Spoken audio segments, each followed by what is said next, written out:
한덕수 국무총리가 오는 24일, 그러니까 다음 주 월요일, 탄핵 소추된 지 87일 만에 헌법재판소의 선고를 받게 됐습니다. 윤석열 대통령 탄핵 심판 선고는 이번 주를 넘기면서 배경에 대한 관측이 무성해지고 있습니다. 차정윤 기자입니다. 헌법재판소가 오는 24일 오전 10시 한덕수 국무총리에 대한 탄핵 사건 판결을 선고하기로 했습니다. 지난해 한 총리에 대한 탄핵 소추안이 가결된 지 87일 만입니다.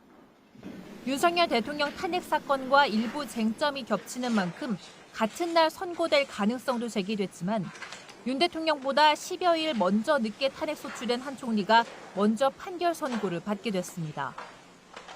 앞서 헌법재판소는 처음부터 윤 대통령 사건에 대해 최우선 심리 방침을 세우고 일주일에 2번씩 하루에 증인 서너 명을 신문하며 변론 진행에 속도를 냈습니다. 그러나 헌재가 변론 종결 이후 한 달 가까이 선고 기일을 발표하지 않으면서 윤 대통령 탄핵 심판 결론은 다음 주 이후로 밀려나게 됐습니다. 예상을 비껴나간 헌재의 심리 장기화에 여러 해석이 분분합니다. 전원 일치를 향한 진통이란 시각과 함께 일부 재판관들의 별개 의견이나 보충 의견을 넣을지 협의하고 있다는 관측도 나옵니다. 윤 대통령 측이 문제 삼고 있는 절차적 정당성 해소를 위해 흠결 없는 판결문 작성에 공을 들이고 있다는 주장도 최장기간 평의의 배경으로 언급됩니다. 하지만 평의는 철저하게 비공개로 진행되는 만큼 실제 논의 내용은 재판관 외에는 알 수 없습니다. 다만 심리가 길어질수록 여론전은 격화하는 양상이라 재판부의 고심은 더 깊어질 것으로 보입니다. YTN 차정은입니다. 지금까지 헌법재판소가 한덕수 국무총리 탄핵 사건과 윤석열 대통령 탄핵 사건을 동시에 선고할 수 있다는 전망도 있었습니다. 하지만 헌재가 두 사건을 따로 선고하기로 하면서 일부 겹치는 쟁점들에 대해서 어떤 판단을 내놓을지 이 부분에도 관심이 쏠립니다. 이경국 기자입니다. 윤석열 대통령과 한덕수 국무총리 탄핵 사건은 지난달 각각 변론을 마쳤습니다. 비상계엄과 관련한 일부 쟁점이 겹치는 만큼 동시에 선고가 나올 거라는 관측이 이어졌는데 헌재는 이 같은 전망을 깨고 한 총리 사건 선고를 먼저 진행하기로 했습니다. 아직 윤 대통령 사건 선고 일자가 잡히지 않은 가운데 헌재 관계자는 두 사건을 함께 선고할 가능성은 없다고 선을 그었습니다. 이에 따라 한 총리에 대한 헌재의 선고가 이후 있을 윤 대통령 사건 선고의 가늠자가 될 수 있다는 관측이 나옵니다. 국회는 앞선 변론 과정에서 한 총리의 묵인과 방조를 탄핵소추 사유로 들며 비상계엄의 위헌성을 거듭 강조했습니다. 무장한 군인과 경찰을 앞세워 국회의원을 비롯한 정치인과 법관들을 체포, 감금하고 국회를 침탈하고자 하였고 때문에 헌재가 한 총리 사건 선고에서 비상계엄에 대한 판단을 내놓을지, 그렇다면 그 내용은 어떨지 주목됩니다. 계엄 선포 전 한 총리가 참여한 국무회의를 어떻게 규정할지도 관심인데 이는 윤 대통령 탄핵 사건의 쟁점이기도 합니다. 피청구인은 비상계엄 선포 및 국무회의에서 다른 국무위원들과 함께 비상계엄에 반대 의사를 명확히 표명했고 다만 변수도 있습니다. 한 총리 측은 지난해 국회의 탄핵안 의결 당시 대통령 권한대행이었던 만큼 가중된 의결 정족수가 적용됐어야 한다며 탄핵 각하를 주장했는데 헌재가 이 주장을 받아들인다면 쟁점들에 대한 판단을 내놓지 않을 가능성도 있습니다. YTN 이경국입니다. 헌법재판소가 한덕수 총리 탄핵 선고를 윤 대통령 탄핵 심판보다 먼저 하기로 하자 여야의 반응은 완전히 극명하게 엇갈렸습니다. 국민의힘은 기각이 마땅하다면서 환영했는데요. 반대로 더불어민주당은 헌재가 선고 순서 관련 원칙을 어겼다고 강하게 반발했습니다. 황보혜경 기자입니다. 국민의힘은 한덕수 총리 탄핵 심판 선고 기일이 이제라도 지정된 건 다행이라고 환영했습니다. 한 총리가 비상계엄 선포를 방조하고 헌법재판관 후보자 임명을 거부했단 탄핵 소추 사유도 인정되지 않을 게 분명하다고 내다봤습니다. 만시지탄이지만은 그래도 다행이다 이렇게 생각을 하고 있습니다. 각하나 기각 예상하시나요? 저는 100% 기각이라고 보고 있습니다. 10여일 앞서 탄핵안이 의결된 윤 대통령보다 한 총리가 먼저 헌재 판단을 받게 된 걸 두고도 여당은 변론 기일이 더 빨리 끝나 문제가 없다는 입장입니다. 원칙 위반이란 야당 비판에 방어선을 친 셈인데 민주당은 헌재가 먼저 접수된 사건부터 선고하는 선입선출 방침을 어겼다며 강하게 반발했습니다. 국민을 불안하게 만드는 헌재의 결정에 대해서 깊은 유감을 표합니다. 왜 선입선출을 어기고 윤석열보다 먼저 한덕수에 대해 선고하겠다는 것입니까? 또 이러니 헌재가 정치적 주장에 흔들리고 있다는 국민의 의구심이 커지는 거라고 날을 세웠습니다. 그러면서 윤 대통령 탄핵 심판 선고 기일을 지체 없이 결정해달라고 헌재에 거듭 촉구했습니다. 여야 충돌과는 별개로 윤 대통령 탄핵 심판보다 한덕수 총리 탄핵안의 결론이 먼저 나오는 걸 둘러싼 정치적 해석도 분분합니다. 과연 윤 대통령 탄핵 심판 결론과도 연관돼 있는 건지 촉각을 곤두세우는 건데 일단 다음 주가 여야 운명을 가를 최대 고비가 되리란 전망입니다. YTN 황보혜경입니다. 대통령 경호처에 김성훈 경호차장의 구속 전 피의자 신문이 오늘 열립니다. 김 차장 측은 공수처의 체포영장 집행 자체가 불법이었다는 입장인데 경찰은 이에 대한 반론과 함께 총기 사용 지시 관련 정황을 보강해서 구속 필요성을 주장할 것으로 보입니다. 부장원 기자입니다. 대통령 경호처 내 강경파를 이끄는 김성훈 경호차장과 이광우 경호본부장이 구속 갈리길에 대해서입니다. 두 사람은 지난 1월 윤석열 대통령의 체포를 방해하고 대통령실 비화폰 통신기록 삭제를 지시한 혐의를 받습니다. 김 차장 측은 최근 입장문을 내고 공수처의 체포영장이 적법하지 않았던 만큼 특수공무집행방해 혐의 자체가 성립하지 않는다고 주장했습니다. 내란죄 수사권이 없는 공수처의 체포영장 집행이 불법인 만큼 이를 저지한 건 정당한 공무집행이란 의미입니다. 이에 대해 경찰 특수단은 공수처와 협의를 거쳐 내란죄 수사권 논란과 관련한 의견을 구속영장 신청서에 포함했는데 법원에서 이미 7차례나 판단을 받은 적법한 영장 집행이었다는 점 등을 적시했습니다. 경찰은 또 김 차장 등이 윤 대통령 체포영장 집행 당시 총기를 사용하려 했다는 의혹과 관련한 정황도 보강했습니다. 앞서 경찰은 윤 대통령이 경호처 간부들에게 총을 쏠 수는 없느냐고 물었고 김 차장이 알겠습니다라고 답했다는 취지의 진술을 확보했는데 이번 영장에는 김건희 여사가 윤 대통령 체포 이후 경호처 직원에게 총을 갖고 다니면 뭐 하느냐, 그런 걸 막으라고 가지고 다니는 건데라는 취지의 질책석 발언을 했다는 내용을 적었습니다. 이에 대해 대통령실은 사실이 아니라는 입장을 밝힌 상황. 이와 함께 비화폰 서버 등 증거인멸 우려와 관련해서도 김 차장 측은 경찰이 이미 휴대전화 등을 압수해 증거인멸 우려가 없다는 입장인데 경찰은 윤 대통령 석방으로 증거인멸 우려가 커졌다고 주장할 것으로 보입니다. 김 차장의 영장 발부 여부가 비화폰 압수수색 등 경찰의 비상계엄 수사에도 영향을 미칠 것으로 보이는 가운데 경찰이 4번 시도 만에 김 차장의 신병을 확보할지 주목됩니다. YTN 부장원입니다. 국민연금 보험료율과 소득대체율 인상을 골자로 하는 모수개혁 법안이 여야의 합의로 국회 본회의를 통과했습니다. 2007년 이후 18년 만에 역대 3번째 연금 개혁의 첫발을 뗐습니다. 나혜인 기자입니다. 가결되었음을 선포합니다. 국민연금법 개정안이 진통 끝에 국회 본회의 문턱을 넘었습니다. 연금체계 전반의 구조개혁을 논의할 국회 특위 구성 등 세부 쟁점을 놓고 막판까지 기싸움을 이어가던 여야가 극적으로 접점을 찾은 겁니다. 본회의 직전 거대 양당 원내 지도부가 우원식 국회의장과 만나 합의안을 도출했습니다. 역사적인 합의에 이르렀습니다. 갈등이 깊은 시기에 국민의 삶을 중심으로 해서 여야가 머리를 맞댄 건 참으로 소중한. 개정안이 시행되면 국민연금 가입자가 매달 내는 보험료율은 소득 대비 현행 9%에서 13%까지 올라갑니다. 내년부터 8년 동안 해마다 0.5%포인트씩 오르는데 보험료율 인상은 1998년 이후 28년 만입니다. 은퇴 후 받게 되는 연금 수령액은 가입 기간 평균 소득 대비 43%로 내년부터 고정됩니다. 올해 기준 41.5%에서 2028년 40%까지 낮아질 예정이었던 소득 대체율을 소폭 끌어올린 겁니다. 보험료율은 기존 9%에서 13%로 소득 대체율은 기존 40%에서 43%로 26년부터 인상한다. 출산이나 군복무 기간 보험료를 못 내는 국민을 위한 크레딧 제도도 확대됩니다.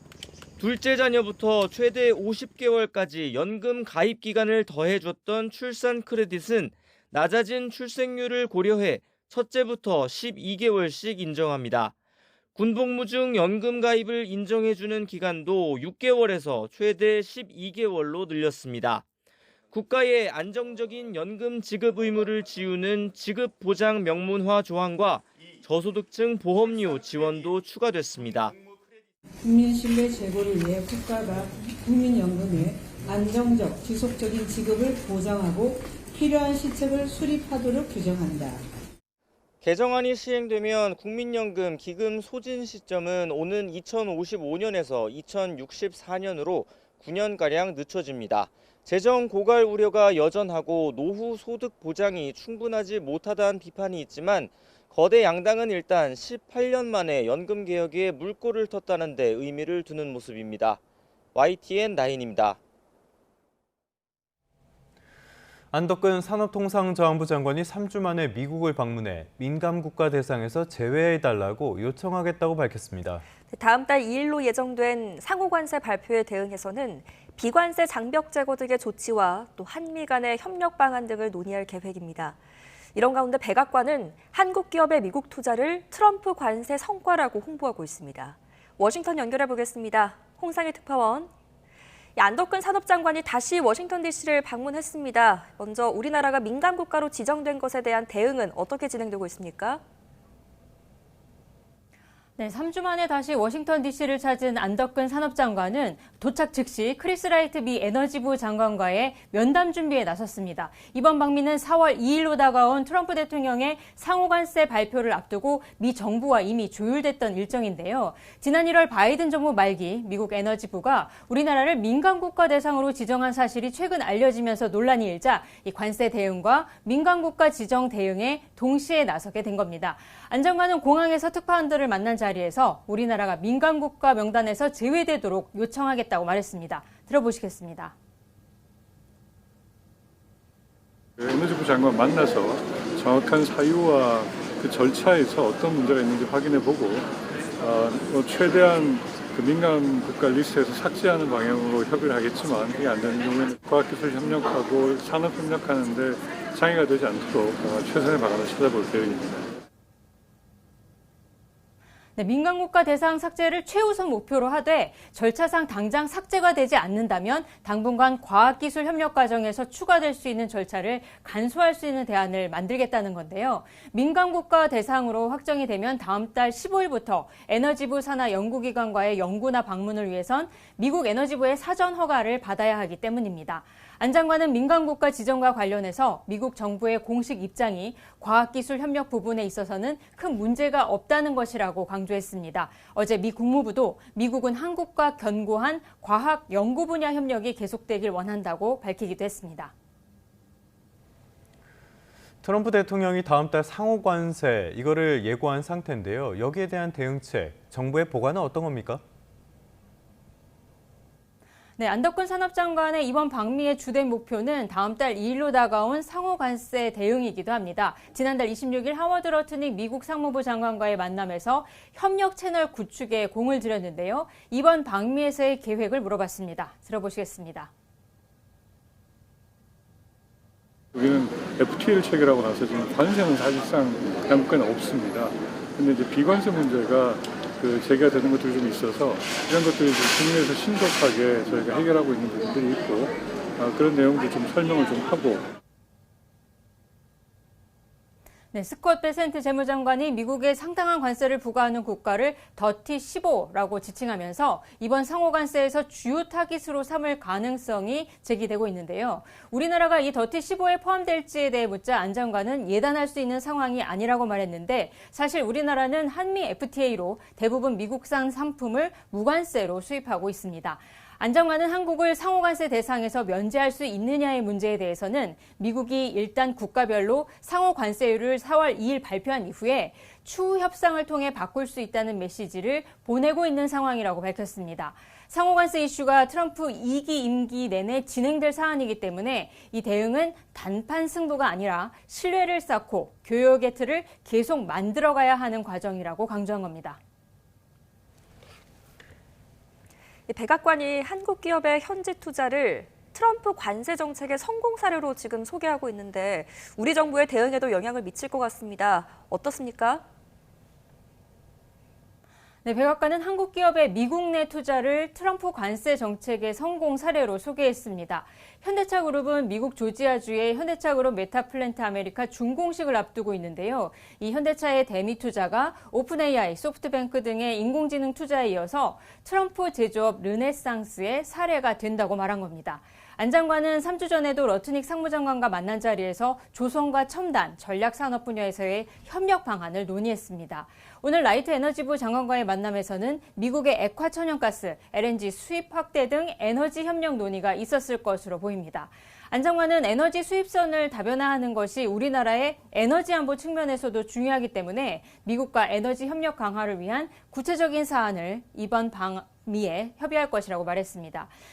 트럼프 대통령이 최근 의회 연설에서 언급한 알래스카 에너지 개발 프로젝트 참여에 대해서도 협의할 가능성이 높습니다. 이렇게 트럼프 행정부가 일자리 창출 등 미국 내에서의 투자를 기대하고 있는 만큼 우리 기업의 대비 투자 성과와 조선과 첨단 산업에서의 앞으로의 한미 협력이 가져올 수 있는 성과를 강조할 것으로 보입니다. 지금까지 워싱턴에서 전해드렸습니다.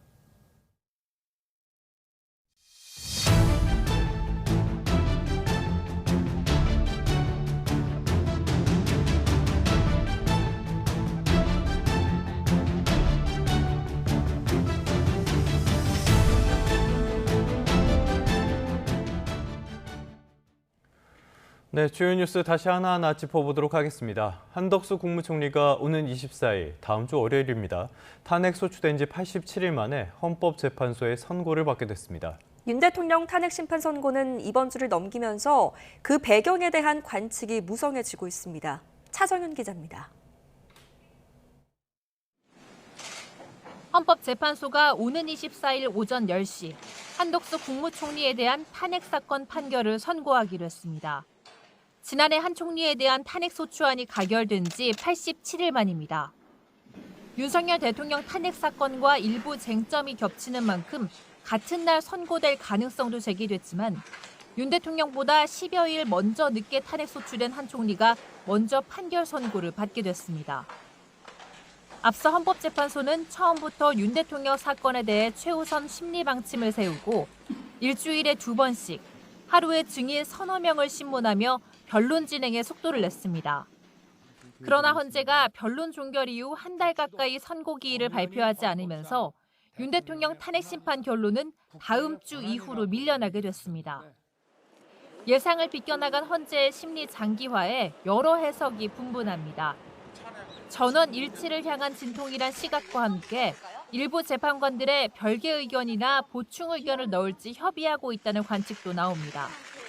윤 대통령 측이 문제 삼고 있는 절차적 정당성 해소를 위해 흠결 없는 판결문 작성에 공을 들이고 있다는 주장도 최장기간 평의의 배경으로 언급됩니다. 하지만 평의는 철저하게 비공개로 진행되는 만큼 실제 논의 내용은 재판관 외에는 알 수 없습니다. 다만 심리가 길어질수록 여론전은 격화하는 양상이라 재판부의 고심은 더 깊어질 것으로 보입니다. YTN 차정은입니다. 한덕수 총리 탄핵 심판은 한 차례 기일로 변론이 마무리됐죠. 그만큼 그 쟁점이 상대적으로 복잡하지는 않다는 뜻입니다. 다만 비상계엄을 둘러싼 부분은 윤 대통령 탄핵 심판과도 일부 맞물려서 무엇보다 현재의 구체적인 판단 내용이 주목됩니다. 이승배 기자가 쟁점을 정리했습니다.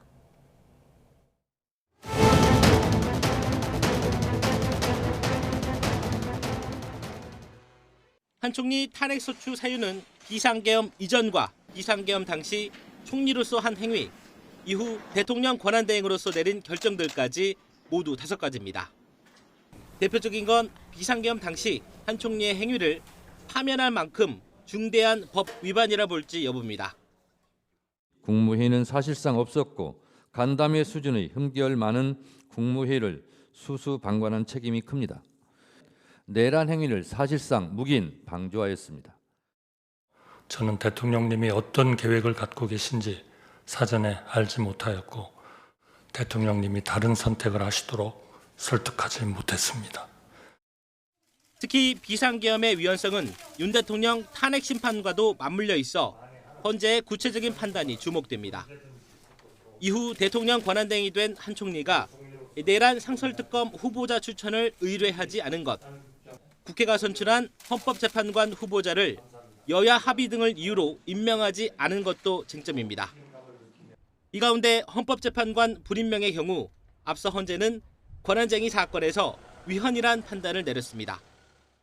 대통령은 법적 하자가 없는 한 국회가 선출한 헌법재판관 후보자를 임명할 헌법상 의무가 있고 권한대행 역시 마찬가지라고 판시한 건데 헌재는 이 사유가 한 총리를 탄핵할 만큼 위헌, 위법한지를 따져 결론을 내릴 전망입니다. 이 같은 쟁점들과 별개로 한 총리 측은 대통령 권한대행 탄핵안의 의결 종족수를 문제 삼으며 절차적 흠결에 따른 각하를 주장하고 있습니다. YTN 이승배입니다. 윤 대통령 탄핵 심판 선고는 언제쯤 나올까요? 여전히 불투명합니다. 이런 가운데 다음 주에는 내란 혐의, 형사재판 등 주요 재판 일정이 집중돼 있습니다. 특히 이재명 민주당 대표의 항소심과 맞물린다면 정치적으로 운명의 한 주가 될 것으로 보입니다. 신지원 기자입니다. 윤석열 대통령의 탄핵 심판 선고 기일은 여전히 안개 속입니다. 탄핵소추안이 접수된 후 심리기간만 100일을 넘기게 된 가운데 다음 주에는 윤 대통령의 형사재판과 이재명 민주당 대표 재판까지 정치적으로 굵직한 사건들이 몰렸습니다. 먼저 24일 월요일에는 서울중앙지방법원에서 윤 대통령의 내란 우두머리 혐의 재판의 2차 공판 준비 기일이 예정돼 있습니다. 정식 재판 전에 증거 채택과 증인 일정을 조율하는 준비 절차에는 피고인이 출석할 필요가 없지만 지난 7일 구속 취소로 석방된 윤 대통령이 첫 공식 일정으로 출석 여부를 검토하고 있습니다. 이틀 뒤에는 서울고등법원에서 이재명 민주당 대표의 공직선거법 위반 혐의 항소심 선고가 내려집니다. 이 대표는 1심에서 성남시장 시절 고 김문기 전 성남도시개발공사처장을 몰랐다거나 함께 골프를 친 적 없다고 허위 발언한 혐의로 징역 1년에 집행유예 2년을 선고받았습니다. 대권 행보와 직결되는 만큼 촉각을 곤두세우고 있는 가운데 윤 대통령의 탄핵 심판 선고와 맞물릴지 관심입니다. 과거 고 노무현 전 대통령이나 박근혜 전 대통령의 탄핵 사건 모두 주말을 앞둔 금요일에 선고된 점을 고려할 때 윤 대통령 탄핵 심판 선고가 다음 주 이뤄지더라도 이 대표의 항소심 선고보다 늦어질 수 있습니다. 헌법재판소 수기가 길어지면서 문형배, 이미선 재판관의 임기 만료 직전인 4월 초 선고 가능성까지 제기되는 가운데 지난 대선에서 경쟁했던 윤 대통령과 이 대표의 정치적 운명이 다음 주에 결정될지 관심입니다. YTN 신지원입니다. 자, 지금까지 들으신 것처럼 헌법재판소가 한덕수 총리 탄핵 선고를 윤 대통령 탄핵 심판보다 먼저 하기로 했습니다. 이런 결과가 나오자 여야의 반응 아주 극명하게 엇갈렸습니다. 국민의힘은 기각이 마땅하다며 환영한 반면 더불어민주당은 헌재가 엄연히 선고의 순서가 있는데 이 원칙을 어겼다고 반발했습니다. 황보혜경 기자의 보도입니다.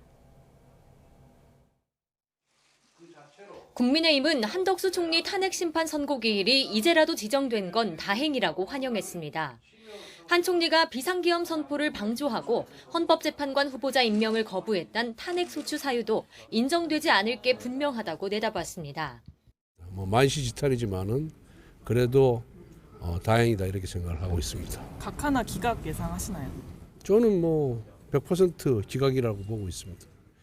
10여일 앞서 탄핵안이 의결된 윤 대통령보다 한 총리가 먼저 헌재 판단을 받게 된 걸 두고도 여당은 변론 기일이 더 빨리 끝나 문제가 없다는 입장입니다.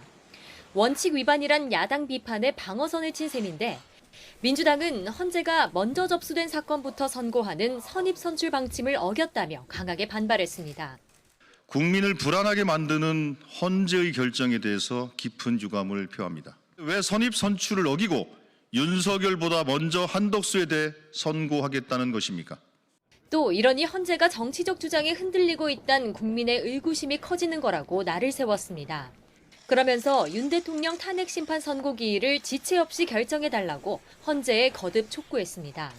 여야 충돌과는 별개로 윤 대통령 탄핵 심판보다 한덕수 총리 탄핵안의 결론이 먼저 나오는 걸 둘러싼 정치적 해석도 분분합니다. 과연 윤 대통령 탄핵 심판 결론과도 연관돼 있는 건지 촉각을 곤두세우는 건데 일단 다음 주가 여야 운명을 가를 최대 고비가 되리란 전망입니다. YTN 황보혜경입니다. 윤 대통령 신속 파면을 촉구하기 위해 헌법재판소를 찾은 더불어민주당 의원들이 날아온 달걀에 맞는 일이 벌어졌습니다. 또 헌재 앞에서 1인 시위를 이어가는 국민의힘 의원들과 자리 다툼이 벌어지는 등 여야의 장외투쟁이 격해지고 있습니다. 홍민기 기자가 취재했습니다. 아침 지도부 회의 대신 헌법재판소를 찾은 민주당 의원들. 윤 대통령 탄핵 심판 선고가 늦어질수록 나라는 더 어지러워진다며 헌재가 신속히 파면 결정을 내려달라고 목소리를 높였습니다.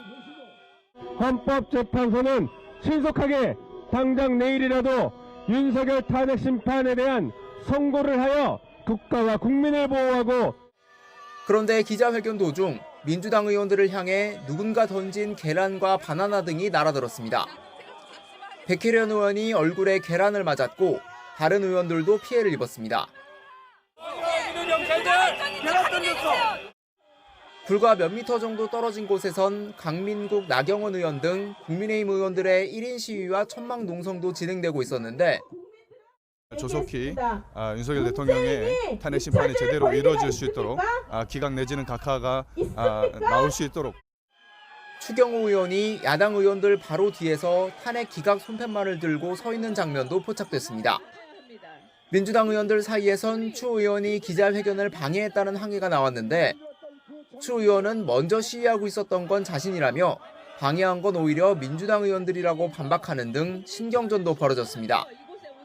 국민의힘은 탄핵 심판 선고가 날 때까지 헌재 근처 릴레이 1인 시위와 노숙투쟁을 이어갈 계획이고 민주당도 도보 행진과 단식, 주말 장외 집회까지 강행한다는 방침을 고수하고 있습니다. 거리의 정치가 예상치 못하게 길어지면서 이러다 중도층 민심과 멀어지는 것 아니냐는 게 여야의 공통된 걱정이지만 이제와 중단하기도 어렵다는 점 역시 여야가 공감하는 대목입니다. YTN 홍민기입니다. 더불어민주당 이재정 의원이 헌법재판소 인근에서 폭행을 당했다고 신고해 경찰이 상황 파악에 나섰습니다. 이 의원은 어제 오후 6시 10분쯤 헌재 주변 도로에서 한 남성이 자신의 허벅지를 발로 찼다고 경찰에 신고했습니다. 가해자로 지목돼 이 의원 측 보좌진에게 붙잡힌 남성은 출동한 파출소 직원들에게 인계됐습니다. 경찰이 헌법재판소 정문에서 몇 달 동안 농성을 이어간 시위대 일부를 강제로 해산 조치했습니다. 탄핵 심판 선고가 나오면 혼란을 대비해서 그 일대를 진공 상태로 만들기 위한 준비에 나서는 모습입니다. 표정우 기자입니다. 형광색 기동복을 입은 경찰이 헌법재판소 정문에서 태극기를 든 시위대를 끌어냅니다. 해산 조치에도 시위대가 전봇대나 울타리 등을 잡고 저항하자 기동대원이 일일이 팔짱을 끼고 이들을 끄집어냅니다. 경찰은 시위대가 떠난 자리에 차단벽을 설치해 진입을 통제하고 차벽까지 세워 헌재로 향하는 시야를 차단했습니다. 최근 한 달 동안 헌재 인근 시위로 인한 112 민원 신고가 900여 건에 달하는 것으로 파악됐는데 밤낮 가리지 않는 시위대의 스피커 소리와 참가자들 사이 몸싸움으로 몸살을 앓던 헌재 일대가 해산 조치 이후 텅 비었습니다. 너무 시끄러워가지고 이 귀가 윙 울릴 정도로. 그리고 또 막 욕설이 너무 심하니까 여기 사람들이 없으니까 너무 마음이 그냥 트이는. 일단 조용하니까요. 시끄러운 소음이 안 들리니까 좋긴 하죠. 이게 음악 갈지는 모르겠지만. 헌법재판소 바로 앞 인도입니다. 정문 건너편에 있던 시위대는 해산됐지만 정문 앞엔 텐트를 치고 농성을 이어가는 이른바 알박기 시위가 계속되고 있습니다. 플래카드를 든 1인 시위자나 천막 아래에서 단식을 벌이는 사람들은 여전히 남아 있습니다. 경찰은 정문 시위대에 이어 이들까지 퇴거시키는 방안을 준비해 선고 당일 헌재 인근 100m를 진공 상태로 만들 방침입니다. YTN 표정우입니다.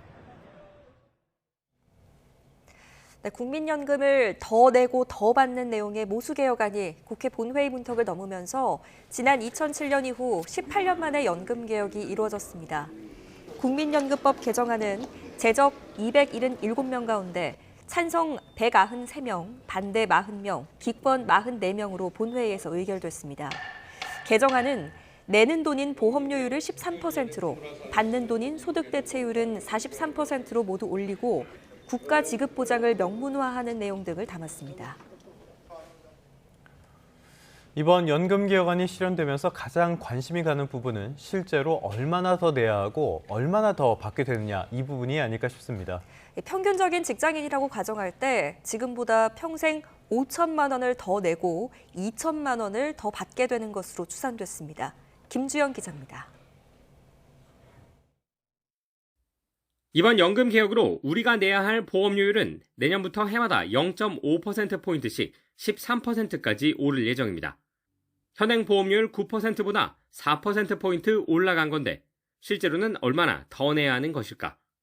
최근 3년 국민연금 가입자의 평균인 월 309만 원 소득 직장인을 기준으로 하면 월 보험료가 27만 8천 원에서 40만 2천 원으로 오르게 됩니다. 매달 12만 4천 원가량을 더 내야 하는 겁니다. 물론 회사가 절반을 내기 때문에 실제 내는 돈은 6만 원 정도라고 할 수 있습니다. 내년에 새로 가입해 40년 동안 보험료를 낸다면 1억 8천여만 원으로 지금보다 낼 돈이 평생 5천만 원 정도 많아지는 셈입니다. 물론 소득대체율도 오르는 만큼 받는 돈도 늘어나게 됩니다. 평균적인 직장인이 은퇴한 뒤 수급 연령에 도달해 받을 첫 연금액은 133만 원으로 9만 원 정도 증가합니다. 또 25년 동안 받는다면 모두 3억 1천여만 원을 받게 돼 지금보다 2천여만 원을 더 많이 받을 수 있습니다. YTN 김주영입니다.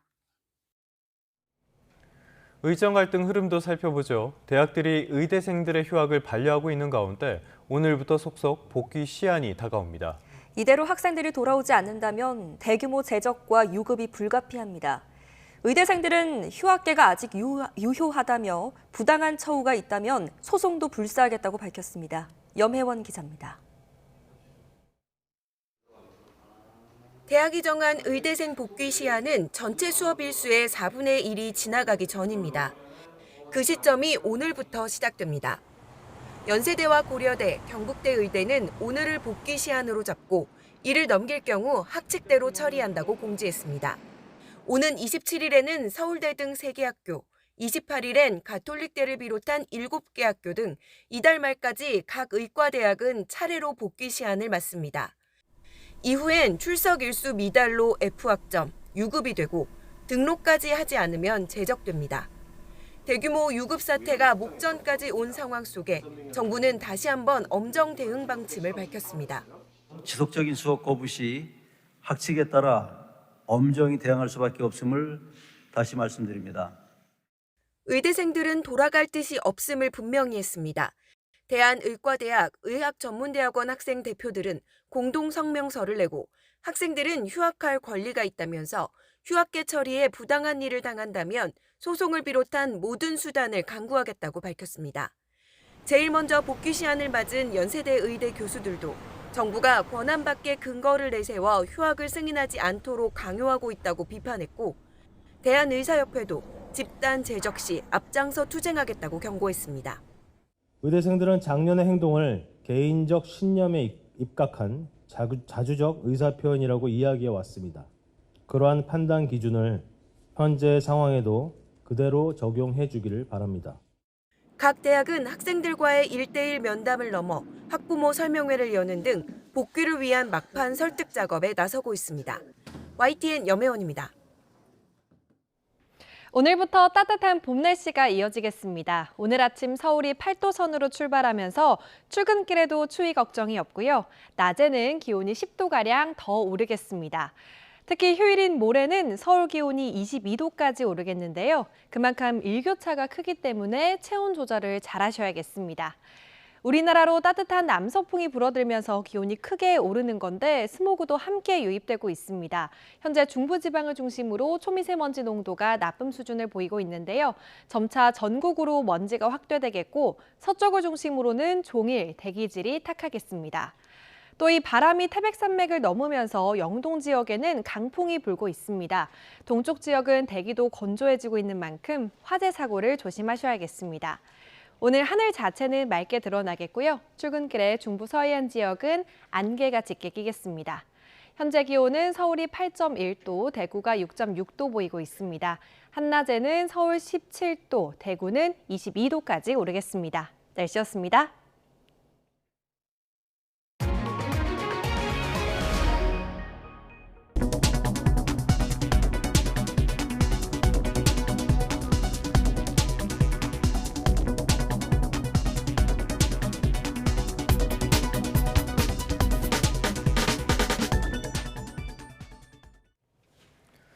몸 조심하라. 더불어민주당 이재명 대표가 최상목 대통령 권한대행에게 한 이야기입니다.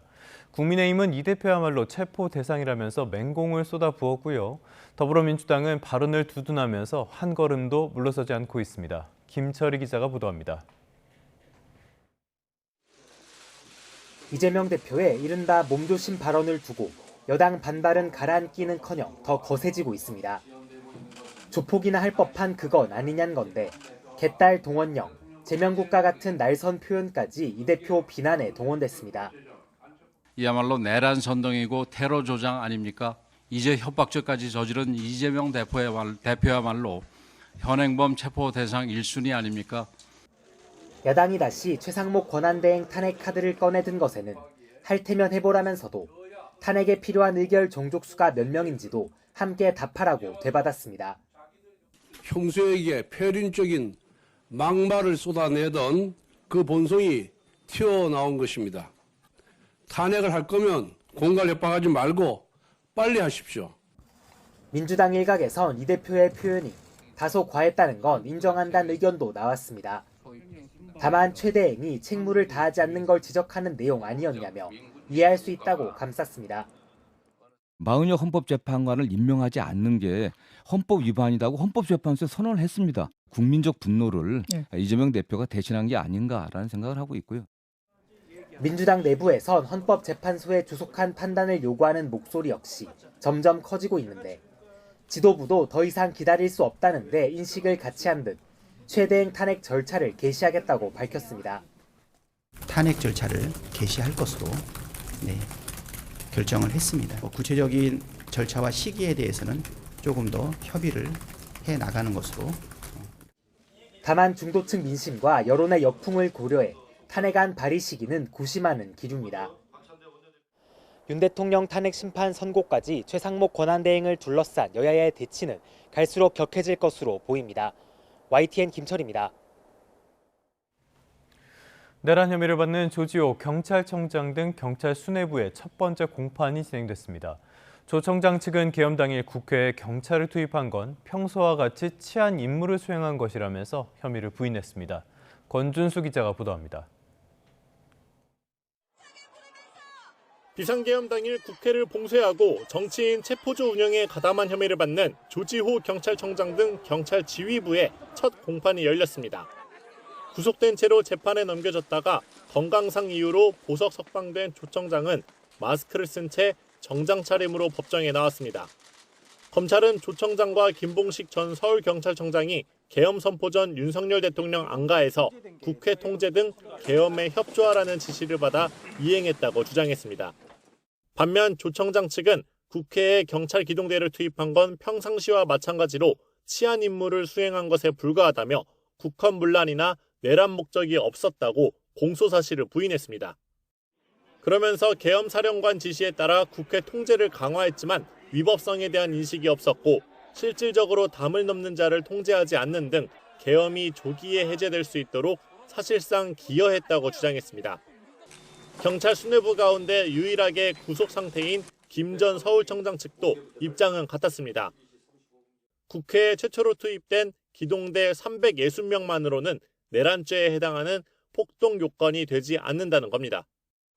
함께 법정에선 윤승영 전 국가수사본부 수사기획조정관과 목현태 전 국회 경비대장도 모두 혐의를 부인했는데 재판부는 4사람이 유사한 혐의를 받고 있다고 보고 사건을 병합했습니다. 재판부는 오는 31일에 이어지는 2차 공판에서 곧바로 증인신문을 진행하는 등 속도감 있게 재판을 진행한다는 계획입니다. YTN 권준수입니다. 18년 만에 연금 개혁이 어제 이루어졌죠. 하지만 그야말로 첫 발을 뗀 수준, 그 이상은 아닌 것으로 보입니다. 4대 연금 통합 같은 구조 개혁이 남았기 때문인데요. 최대 뇌관은 여야 간의 의견 차이가 아주 뚜렷한 자동 조정 장치 도입이 될 것으로 보입니다. 임성재 기자의 보도입니다. 여야는 연금 전반의 구조 개혁을 논의하기 위한 특별위원회를 구성하기로도 뜻을 모았습니다. 모두 13명으로 구성되는 연금개혁특위는 여야 각 6명과 비교섭단체 1명으로 꾸리고 특위 위원장은 국민의힘이 맡기로 했습니다. 국민연금 특위에서 이 보수개혁 외에 다른 개혁 방안을 논의하기로 되어 있기 때문에 미래 세대에게 부담을 덜 주는 방향으로 개혁하도록 최선의 노력을 다하겠습니다. 막판까지 여야가 대치한 여야 합의 처리 문구도 특위 구성안에 명시돼 앞으로 법률안 심사 과정에서 적잖은 신경전이 예상됩니다. 최대 관건은 인구구조 변화나 경제 상황에 따라 보험료율과 소득대체율, 수급 연령을 수정하는 자동조정장치 도입 여부가 될 거로 보입니다. 여야의 모수개혁 합의와는 별개로 연금 가입자가 더 많은 돈을 내고 더 적게 받을 가능성이 있어 이를 둘러싼 이견이 분명한 탓입니다. 국민의힘은 기금의 지속 가능성을 위해 청년들이 올해 혜택을 받으려면 자동 조정 장치는 필수라고 주장합니다. 반면 비교적 소득 보장에 무게를 두는 민주당은 이를 사실상 연금 삭감 장치라며 반대하고 있습니다. 국민연금 특위에서 논의될 구조 계획에서 정년 연장, 다층 노후 소득 보장 등을 검토하여서 모수개혁 합의 과정에서 후퇴했던 노후 소득 보장 강화를 반드시 채워가야 할 것입니다. 또 기초퇴직, 개인연금 등 국민연금과 연계된 다층적 소득보장 체계를 개편하는 과정 등이 녹록지만은 않을 거란 전망이 무세합니다. 여야가 탄핵 정국 속에서도 모수개혁에 합의점을 찾은 데 의미를 두는 시각이 적잖지만 향후 연금특위 성과야말로 연금개혁의 마침표를 찍느냐, 마느냐를 가를 잣대가 될 거란 관측입니다. YTN 임성재입니다.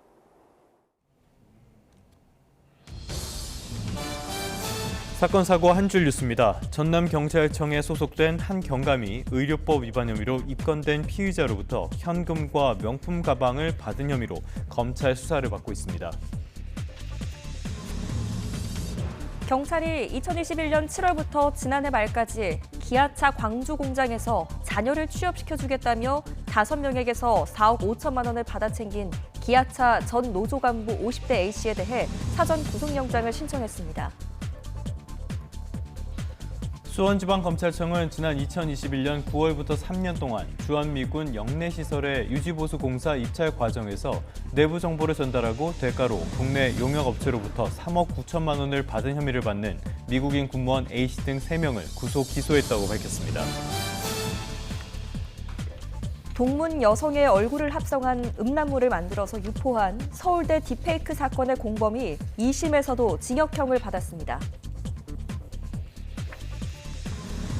서울 북부지방법원은 지난해 5월 온라인 커뮤니티에서 서울역에서 칼부림을 하겠다며 남녀 50명 아무나 살해하겠다는 내용의 글을 게시한 혐의로 재판에 넘겨진 30대 남성 배모 씨에게 징역 10개월을 선고했습니다. 지금까지 사건 사고 한 줄 뉴스였습니다. 다음 소식입니다. 트럼프 행정부의 구조조정 칼바람으로 인해서 해외에 주둔하고 있는 미군도 감축할 것이라는 보도가 나왔습니다. 이에 따라 이례적으로 공화당 소속의 상하원 군사위원장들이 성명을 발표하며 공개적으로 반발했습니다. 워싱턴에서 권준기 특파원입니다. 미국 MBC 뉴스는 국방부가 전 세계를 6개 권역으로 나눈 전투사령부를 4개로 줄일 계획이라고 보도했습니다. 유럽과 아프리카 사령부를 통합하고 북미와 남미 사령부도 하나로 묶어 해외 주둔 미군을 줄이겠다는 겁니다. 또 북한, 중국, 러시아를 견제하기 위해 추진했던 주일 미군 확대 계획도 폐기할 거라고 전했습니다. 모두 국방부 예산 감축을 위한 구조 조정의 일환입니다. We are refocusing, that's a key word, our existing budget away from the Biden priorities that frankly were all over the map to President Trump's priorities of building a lethal fighting force. 주한 미군이 구조조정 대상에 오르진 않았지만 트럼프 대통령 인식을 감안할 때 한국도 주한미군 감축이나 주둔 비용 인상 요구에서 자유롭진 않을 거란 관측입니다. And we give so much help militarily and in so many other ways to South Korea, but that's what happens. This is happening by friend and foe. 공화당 소속인 상하원 군사위원장 2명은 공동 성명을 내고 공개 반발했습니다. 의회와 조율 없이 국방부가 해외 주둔 미군을 감축하려 한다는 보도에 매우 우려하고 있다며 일방적인 변화를 수용하지 않을 거라고 경고했습니다. 또 동맹국의 방위비 인상을 요구하는 트럼프 대통령의 노력을 지지하는 것과 동시에 해외에서 미국의 리더십 역할을 유지하는 것도 필요하다고 강조했습니다. 트럼프 2기 들어 당정 간 갈등이 거의 노출되지 않고 있는 가운데 공화당 의원들이 행정부 조치에 공개적인 반대 목소리를 낸 건 이례적이라는 평가가 나오고 있습니다. 워싱턴에서 YTN 권준규입니다. 유럽연합 EU가 미국을 상대로 다음 달 1일부터 시행하려고 했던 보복관세 1단계 조치를 갑자기 연기하기로 했습니다. 좀 더 협상의 시간을 벌면서 다음 달 2일로 예정된 미국의 상호관세 발표를 먼저 지켜보겠다고 밝힌 건데요. EU산 주류에 200% 관세 폭탄을 예고했던 이 트럼프 대통령의 강경한 태도가 영향을 미친 것으로 보입니다. 런던 조수연 특파원입니다. 미국이 철강 알루미늄 관세를 강행하자 EU는 곧바로 2단계에 걸친 보복 조치를 예고했습니다. 우선 1단계 조치로 다음 달 1일부터 상징성이 큰 미국산 상품에 최고 50% 관세를 부과하기로 했는데 버번 위스키와 할리 데이비슨 오토바이 등이 포함됐습니다. 하지만 시행을 불과 열흘 앞두고 돌연 연기를 발표했습니다. EU는 회원국들과 2단계 보복 관세 품목까지 함께 협의하면서 미국과 협상할 수 있는 추가 시간을 확보하기 위한 취지라고 설명했습니다. 올로프질 EU 집행위원회 무역 담당 대변인은 YTN에 EU 내 생산자와 수출업자, 소비자들의 이익을 고려해 올바른 균형이 잡힌 품목을 결정하고자 한다고 말했습니다. 다음 달 2일 발표될 미국의 상호 관세가 중요한 변수라는 점도 강조했습니다. On the 2nd of April, we will need to assess the action taken by the US and keep a flexible approach so as to calibrate our response accordingly. 또 다음 달 중순까지 미국 측과 해결책을 찾지 못하면 예정대로 보복에 나서겠다고 밝혔습니다. EU가 갑자기 보복 관세를 연기한 배경에는 트럼프 대통령의 엄포도 작용한 것으로 보입니다. 트럼프 대통령은 EU가 위스키에 관세를 물리면 와인을 포함한 모든 EU산 주류에 200% 관세를 부과하겠다고 경고했습니다. 그러자 와인 수출의 절반 정도를 차지하는 프랑스에선 보복 관세 품목에 대한 불만이 터져 나왔습니다. Bourbon du Kentucky comme si c'était une menace commerciale parce qu'on a repris une liste très ancienne sans relire la liste comme il aurait fallu. EU는 양측 경제에 불필요한 피해가 없도록 건설적 대화를 할 준비가 돼 있다며 거듭 협상 여지를 열어두었지만 트럼프 행정부가 얼마나 호응할지는 미지수입니다.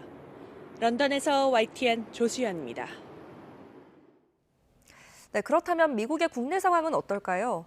미국의 고용과 주택 상황이 예상보다 양호해서 미국 경제가 여전히 탄탄한 것으로 나타났습니다. 하지만 경제 전문가들은 트럼프 행정부의 연방 감원과 또 관세의 불확실성이 아직까지 반영이 덜 돼서 앞으로 충격이 클 수 있다고 지적하고 있습니다. 뉴욕에서 이승윤 특파원입니다. 미국의 지난주 신규 실업수당 청구 건수는 2,000건 늘어난 22만 3천 건으로 예상을 밑도는 안정세를 유지했습니다. 하지만 2주 이상 실업수당을 청구한 계속 실업수당 청구 건수는 189만 2천 건으로 3만 3천 건 늘었습니다. 경제 전문가들은 트럼프 대통령의 정책 불확실성에 기업들이 신규 채용을 주저하고 있다고 분석했습니다. Since the Beige Book on March 5th, when that came out, the Fed used the word uncertainty, uncertainties 47 times. That's more than COVID. 또 트럼프의 연방 감원은 고용 지표에 제대로 반영되지 않은 상태.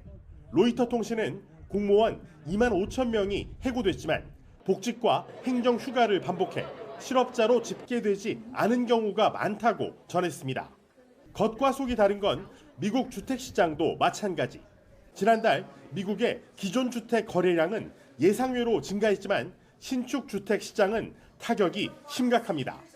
관세로 신축 주택당 9,200달러의 추가 비용이 발생하자 주택 건설업자들의 경기 심리는 7개월 만에 최저로 떨어졌습니다. 이런 경제지표 혼재 속에 뉴욕 증시 3대 지수는 등락을 거듭한 끝에 동반 하락했습니다. 블룸버그는 트럼프의 정책으로 인해 물가 상승과 경기 침체가 동반되는 이른바 스태그플레이션 위험이 크다고 진단했습니다. 경제 전문가들은 관세로 인한 무역 전쟁의 충격이 현실화하면 연중 내내 물가가 올라 금리 인하가 어려워지고 증시가 하방 압력을 받을 수 있다고 경고하고 있습니다. 뉴욕에서 YTN 이승윤입니다. 미국과 러시아 그리고 우크라이나가 부분 휴전의 실현 방안을 논의하기 위한 실무 협상을 다음 주 초에 열기로 합의했습니다. 하지만 여전히 휴전 조건 등을 둘러싼 이견들이 커서 타결 여부를 속단하기는 어려워 보입니다. 보도에 유토권 기자입니다. 부분 휴전의 구체적인 조건을 논의할 실무 협상이 오는 24일 사우디아라비아에서 열립니다. 협상은 미국 대표단이 우크라이나와 러시아 측을 번갈아 만나는 방식으로 진행됩니다. 트럼프 대통령과 푸틴 대통령이 공격 중단의 대상을 에너지 분야 인프라로 국한한 가운데 우크라이나는 다른 인프라까지 확대하는 방안을 요구할 예정입니다. 흑해에서 선박 안전을 보장하기 위한 곡물협정 재개 문제도 논의됩니다. 협상을 앞두고 우크라이나와 러시아는 종전 조건을 둘러싼 날선 공방을 이어갔습니다. 젤렌스키 대통령은 러시아가 고집하는 중립국 유지는 종전 제한이 아닌 최후 통첩이라며 일축했습니다. 트럼프 대통령이 제안한 우크라이나 원전의 소유권 이전에도 분명한 선을 그었습니다. 러시아가 점령한 자포리자 원전에 한해 기술적 협력만 논의할 수 있다고 밝혔습니다. Це питання відкрите, ми можемо про це говорити, але питання власності ми точно не обговорювали з президентом Трампом.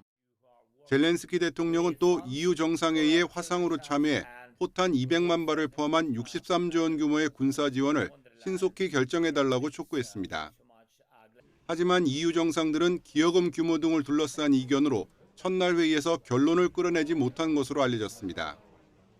러시아는 유럽의 재무장과 우크라이나 지원 움직임을 비난했습니다.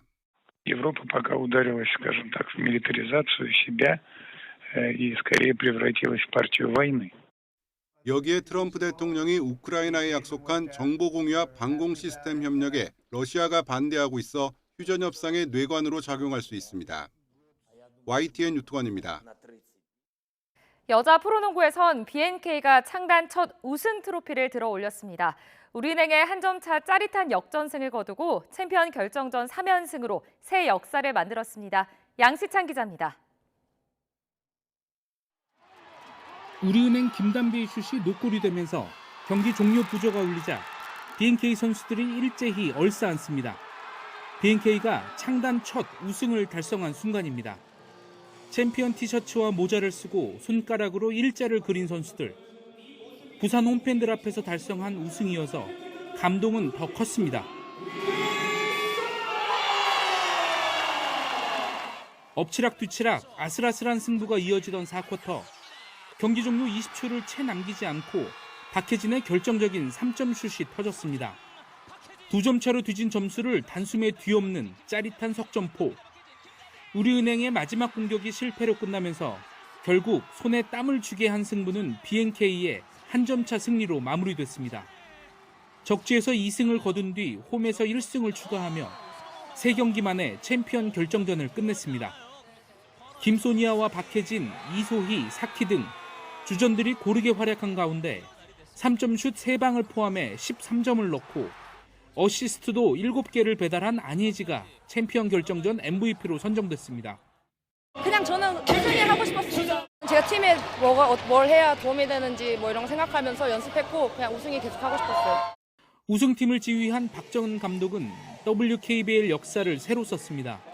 사상 첫 우승 감독이라는 영예와 함께 선수와 감독으로 모두 우승 트로피를 들어올린 첫 번째 이름이 됐습니다. 영광스럽게도 뭐 여성 감독 최초, 뭐 선수 출신 최초 이런 많은 타이틀을 주셨는데 여기에 안주하지 않고 더 노력하는 그런 지도자가 될 수 있도록 열심히 달리겠습니다. BNK는 지난 시즌 최하위에 머물렀지만 선수들이 똘똘 뭉쳐 팀 창단 6년 만에 첫 우승이라는 기적을 만들었습니다. YTN 양시창입니다. 세계 스포츠계 대통령으로 불리는 국제올림픽위원회 IOC 새 위원장에 아프리카 출신 40대 여성이 처음으로 선출됐습니다.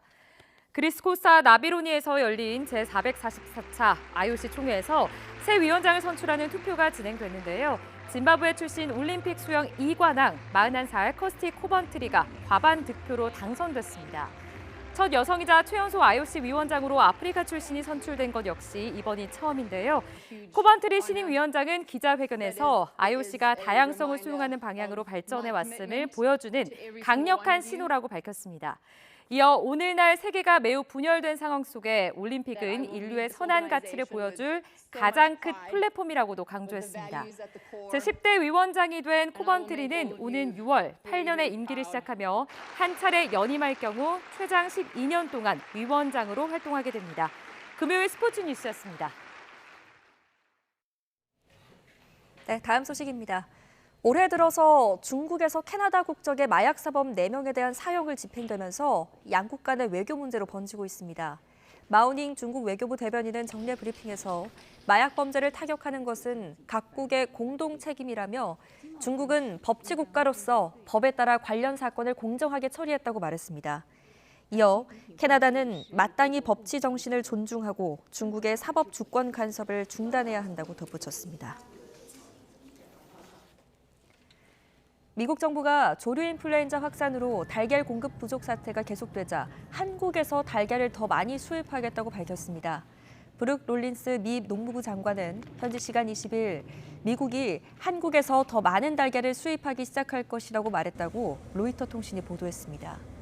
미국 정부가 한국산 달걀 수입 방침을 밝혔지만 언제부터 얼마나 수입할지에 대한 구체적인 내용은 아직 나오지 않았습니다.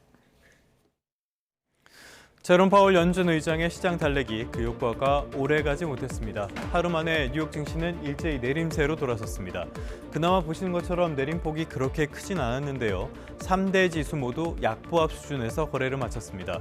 여러 이유가 있을 텐데 역시 트럼프 이기 정책의 불확실성이 이어지고 있다는 점에서 시장 역시 명확한 방향성을 찾지 못하는 분위기가 강합니다. 트럼프 이기 출범 이후 상황을 한마디로 정리하자면 혼란이 아닐까 싶습니다. 지표부터 살펴보죠. 몇 가지 지표들이 나왔습니다. 컨퍼런스 보드가 발표한 경기 선행지수가 먼저 있는데요. 앞으로 경제가 어떤 흐름을 보일지 이거를 살펴보는 지표입니다. 2월에도 내림세를 면하지 못했습니다. 한 달 전보다 0.3% 하락해서 시장의 예상치보다 더 나빴습니다. 여기까지 보면 미국 경제가 나빠지고 있다는 게 확연해 보이는데요. 또 다른 지표도 있습니다. 2월 주택 거래량이 깜짝 증가한 건데 주택 거래에서 대부분을 차지하는 기존 주택 매매 건수가 426만 건으로 시장의 예상치를 훌쩍 뛰어넘었습니다. 다른 지표들도 한쪽에서는 경기 악화, 그리고 또 다른 쪽에서는 그래도 여전히 경기가 탄탄하다는 걸 보여주니까 시장도 상당히 혼란스러워하는 측면이 있습니다. 이번에는 국제 정세도 살펴보겠습니다. 영국 중앙은행, 그러니까 잉글랜드 은행이 통화정책위원회를 열었는데요. 결과는 여기 나온 것처럼 동결이었습니다. 저성장과 물가 불안이 이어지는 상황에서 동결을 선택한 배경은 간단합니다. 무역 정책이나 지정학적으로 너무 불확실성이 크다는 거죠. 일본 같은 다른 나라들이 금리를 동결한 것도 다 비슷비슷한 이유입니다. 국제 정세 더욱 불안합니다. 우크라이나 전쟁 휴전안은 러시아의 이용만 당했다는 냉정한 평가를 받고 있고요. 이스라엘은 일방적으로 휴전안을 깨고 가자지구 공습에 나섰습니다. 튀르키예도 아주 불안합니다.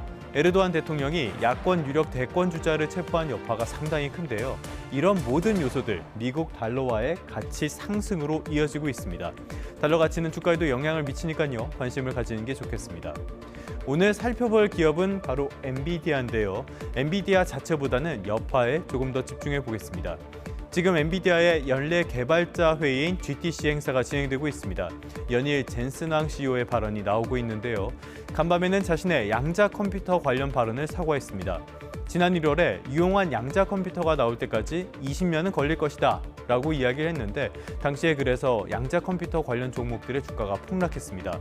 젠스왕 CEO는 자신에게 20년은 그렇게 긴 시간이 아니라면서 주가 급락에 사과하고 양자 컴퓨터 연구 소식을 시장에 알렸습니다. 그렇다면 이게 양자 컴퓨터 종목에는 호재가 됐을까요? 그렇지 않았습니다. 양자 컴퓨터 기업이 상장된 것을 몰랐다. 그들이 어떻게 상장될 수 있었을까 의문을 표했다는 소식에 서학개미들이 선호하는 양자 컴퓨터 기업 아이온큐의 주가는 9% 넘게 폭락했고요. 다른 관련 기업들의 흐름도 아주 안 좋았습니다. 아이온큐의 시가총액 가운데 30%가량은 한국인이 보유하고 있습니다. 개인 투자자들은 위험을 선호하는 경향이 비교적 강한 편이죠. 하지만 이런 투자에는 큰 이익 못지않게 큰 손해의 위험성이 있다는 점을 잊지 말아야겠습니다. 지금까지 3분 뉴욕 증시였습니다. 오늘 출근길은 추위 걱정이 없습니다. 현재 서울 기온은 8도 선으로 어제 아침보다 5도가량 높게 출발하고 있고요. 한낮에는 기온이 10도가량 더 올라서 따뜻하겠습니다. 이번 주말과 휴일에도 맑고 따뜻한 봄 날씨가 이어질 텐데요. 그만큼 일교차가 크겠습니다. 얇은 옷 여러 벌로 체온 조절 잘 해주셔야겠습니다. 지금 남서풍이 따뜻한 남서풍이 우리나라로 불어들면서 기온이 오르고 있는 건데 스모그도 함께 유입되고 있습니다. 현재 중부지방을 중심으로 초미세먼지 농도가 나쁨 수준인데요. 먼지는 점차 전국으로 확대되겠고 서쪽을 중심으로는 종일 대기질이 탁하겠습니다. 현재 기온은 서울이 8.1도, 대구는 6.6도로 어제 같은 시각보다 5에서 6도가량 높습니다. 낮 기온은 서울 17도, 광주 19도, 대구는 22도까지 올라서 따뜻하겠습니다. 휴일인 모레는 서울 낮 기온도 22도까지 오르겠습니다. 당분간 맑고 따뜻한 봄 날씨가 이어지겠지만 다음 주 초반까지 서쪽을 중심으로는 공기가 탁할 전망입니다. 현재 영동과 경북 북동부에는 강풍주의보가 내려진 가운데 순간적으로 초속 20m 안팎의 돌풍이 몰아치고 있습니다. 동쪽 지역은 대기도 건조해지고 있는 만큼 화재 사고 발생하지 않도록 조심하셔야겠습니다. 지금까지 YTN 이혜민입니다.